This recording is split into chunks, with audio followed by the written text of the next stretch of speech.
கனகமழை பொழிகின்ற காருண்ய மேகமே லக்ஷ்மியே வந்தருள்கவே.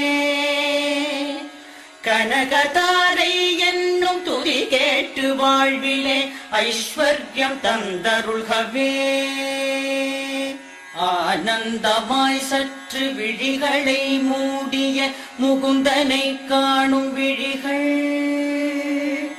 ஆனந்தம் தந்தபடி இமை சிறிதும் அசையாது இனிமையை வார்க்கும் விழிகள்,